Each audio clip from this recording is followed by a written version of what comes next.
guys, so this project was inspired by Becky over at My Little Vintage Home.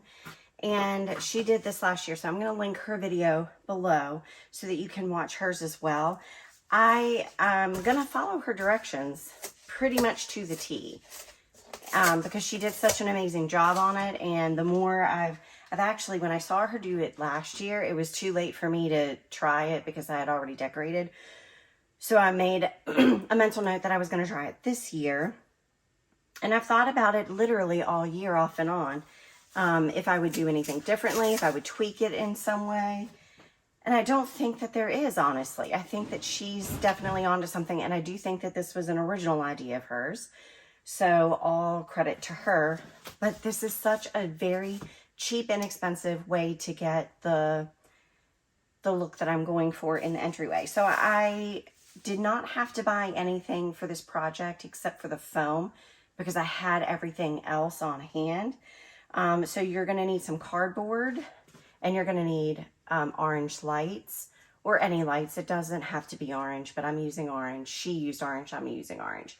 You're going to need red, yellow, black, and orange spray paint.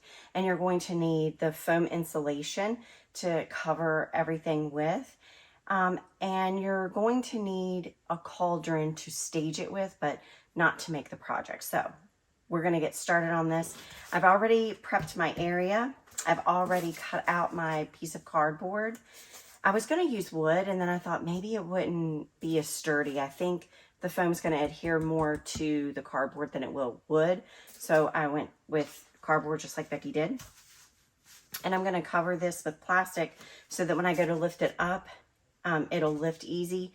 Because if the foam goes out over, which I'm going to have to overspray, it'll stick to this cardboard that's protecting my surface. So I'm going to go ahead and cover that. We have our lights, we have some tape, and I think that's going to be about it. So let me get this covered and we'll get started. To be resourceful, I'm using some used wax paper. I have a new thing of it, but I didn't want to open it. I wanted to use my old one, throw that because it'll be thrown away.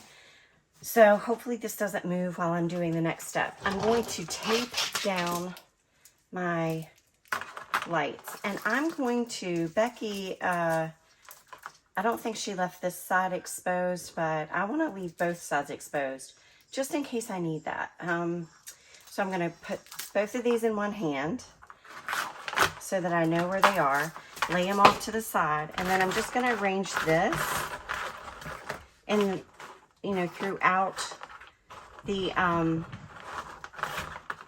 piece here so that all areas have some light to them, if that makes sense.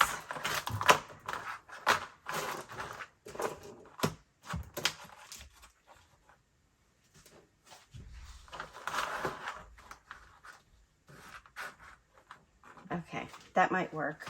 I feel like it's evenly covered throughout. So now I'm just going to tape it down so that it stays in place while I'm working while the foam's doing its thing. I want to keep it. So I'll tape it down in spots.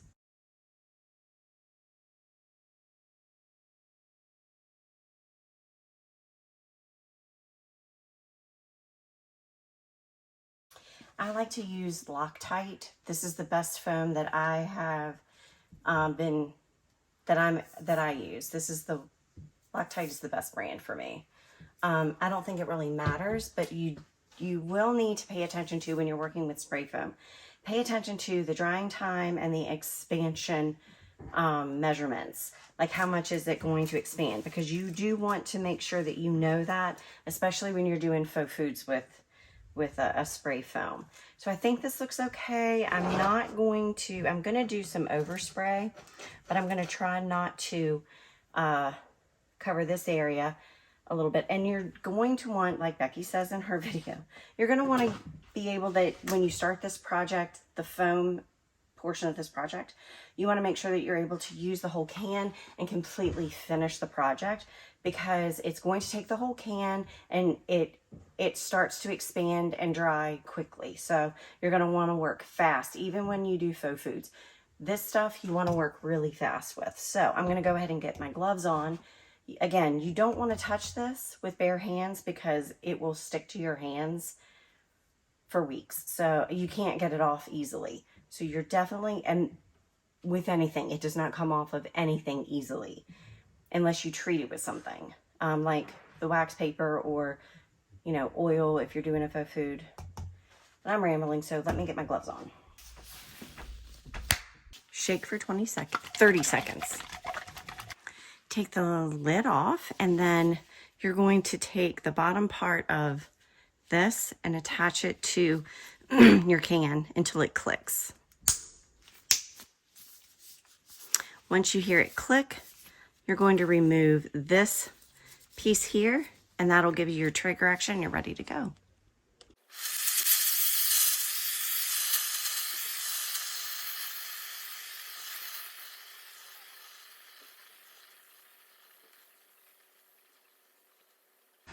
All right, so now we're gonna spray paint our thingy. I'm gonna start with some red. I'm gonna go light with the red.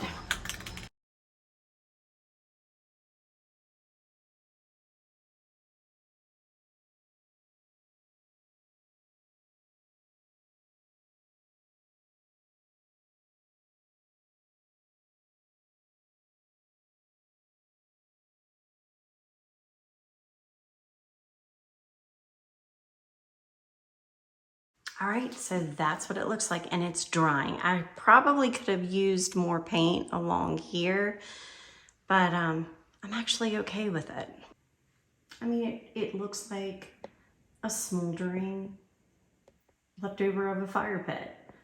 I just love that. What do you call them? Embers? I don't know, but I think it looks really good. I'm really happy with how it turned out.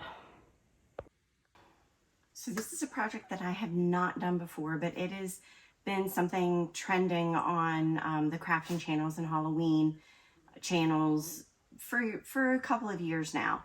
And it's making a cauldron that looks like the bubbles are coming out of it. And there are several ways to do that. There are so many different videos. I'm not sure of whose video I would recommend for this because they're all similar yet very different. And so I'm going to kind of mesh everything I've seen over throughout social media to create my own and do it a way that I think is the least cost, because this is an expensive project, the least cost and the least effort.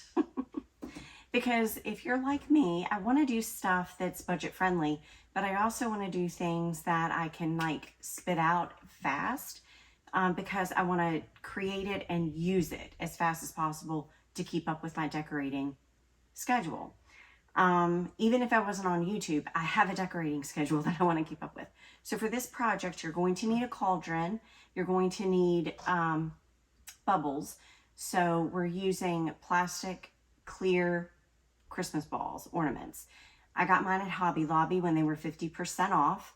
And that's the best time to do it. But also look throughout the year and try to find them in thrift stores, because that's another, or on Facebook Marketplace when people get rid of all of their stuff. So definitely try to find those there, because the most expensive part of this project are the ornaments.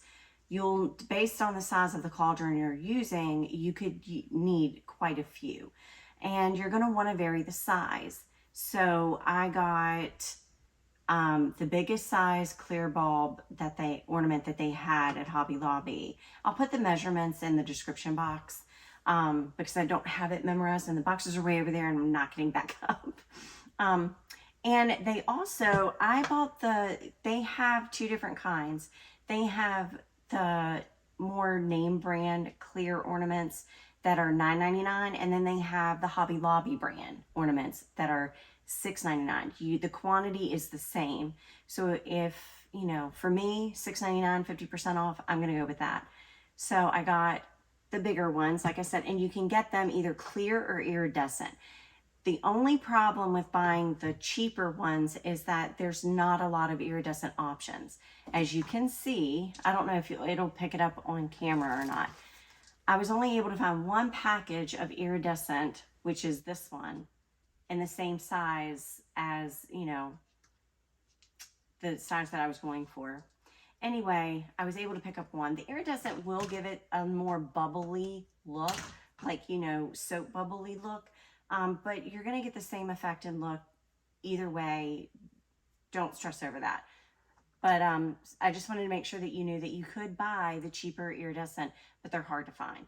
So I got a slightly smaller size, and then I also got a smaller size than that. So here are the 3 sizes that I have. And I wanted to find one that was even smaller than this, but they didn't have them. I know they make them, and I know that they are at Hobby Lobby, but I searched and searched, and I think they were all bought out. So I wasn't able to find the smaller ones, but that's okay. I'm going to go ahead and get started. No, I'm not. I haven't finished telling you. You need bags, too, to fill. You'll need some type of light. I'm using fairy lights that you can get. I think I got these from Gabe's years ago. I have a ton of these, and they have held up for years now, and I bought them for like $3.99 a pack. Really good lights. And I'm going to use some fabric to cover the bags before I put the bubbles in the cauldron.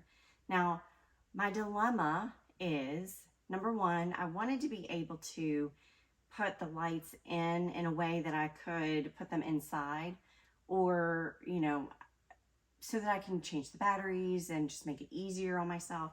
But I don't think that's going to work because, and it's okay that it's not going to work because I don't know that I can make it removable. The other reason I wanted to make it removable is because at some point I would love to be able, for storage, I'd love to be able to take the top bubbles off and put them away. The other thing is I would like to be able to put a humidifier in here, a diffuser, not humidifier, a diffuser to make smoke come out. That would be kind of cool as well. So I'm going to try to think through the process of how I can make them so that I have enough space to get. So what I'm thinking of doing is building out from around and building up. And when I get to the point where I'm building up, I won't attach the top portion. I'll leave the top portion of cluster of bubbles together, so I like a lid that I can lift off and get my hand in, if that makes sense. So we're going to attempt to do that. I'm not going to talk a lot. I'm just going to go ahead and set this to music because you're going to see the process. Basically, all I'm going to do is glue, hot glue. You'll need a hot glue gun. I'm just going to hot glue the balls together on the cauldron. That's pretty much what I'm going to do. And that is it. And I may not use the bags because if I'm making it so it's removable and I'm putting a humidifier in there, I might not want a whole lot inside the cauldron itself. I might put moss down around the gray moss or whatever. I might put a filler in that's removable. So that's my first option. Let's see how this works. Let's see.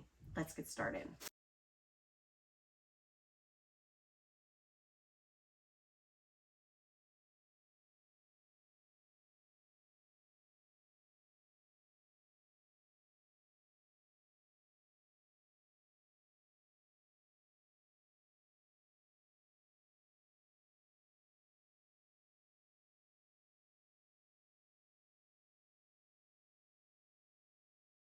Okay guys, so this is how it's looking so far, and I'm loving it. I think it's definitely working for me.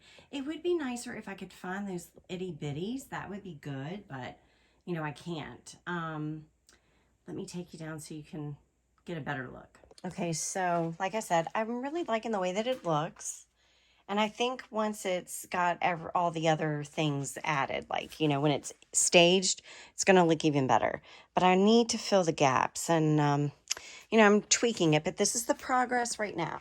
So what I think I might do, honestly, as I was gluing this, I thought to myself, you know, I could just save the rest of these balls and build it, you know, put my humidifier or whatever in there and just fill it with the balls all the rest of the way up. And that would give me the effect without using all the balls or gluing all the balls in place. So I may stop here and just, as far as building up, and just work at filling in spaces somehow. So we'll see. We'll see how it goes. This may be the foundation right here. is what I'm saying. This might be it. This might be the foundation. And then when I decorate for Halloween, you'll see that I put the humidifier, I keep saying humidifier, the diffuser in here, and then put some moss around that. I also need access to this to drill a hole because I'm working ahead of art. But I'll need to drill a hole right in here so I can run the cord through for the diffuser. And then once the diffuser's in and the moss is in and that's all kind of covered up, then I throw on, you know, the rest of these clear balls and just build it all the way back up. That may be the easiest thing to do to allow me to continue to have access to the middle. So I filled it with plastic bags, like Hobby Lobby grocery bags, whatever. And then I put a little piece of white cloth over top of that just to hide the bag. And then I started just plopping down all of the different size balls right here. And I can build it up as much as I want. And so this is going to work. So I can literally just take the inside out, put whatever I need in there. Art can do his thing with the hole. I'm going to have him be very careful because of, let me see how thick this, yeah. We'll have to be, I could probably burn a hole with my heat tool. Okay, I can do that part myself. Gosh, anyway, it gives me the ability to work inside of here and put whatever I need to inside without being, you know, because a lot of people have like literally glued all of the balls in place and they secure their diffuser and their lights and everything and make it more permanent. And I didn't want it to be permanent. I wanted to be able to do different things and switch things out. So that's why I wanted to do it this way. This is just my opinion. This is just what works best for me. You know, you guys might have other, you know, ideas and opinions on how you want yours to look, but this was, I mean, considering that I spent a good amount of money, I would say those balls alone, $30, at least $30 in balls. And I'm going to, but everything else I've already had the cauldron. I already had all the other things for this project. I just needed to go buy the Christmas balls or I keep saying balls, ornaments. I needed to buy the Christmas ornaments. Alrighty, and here it is all staged. You guys saw me play with this and tweak with this in the Vlogtober video, day 6. I will link that video below.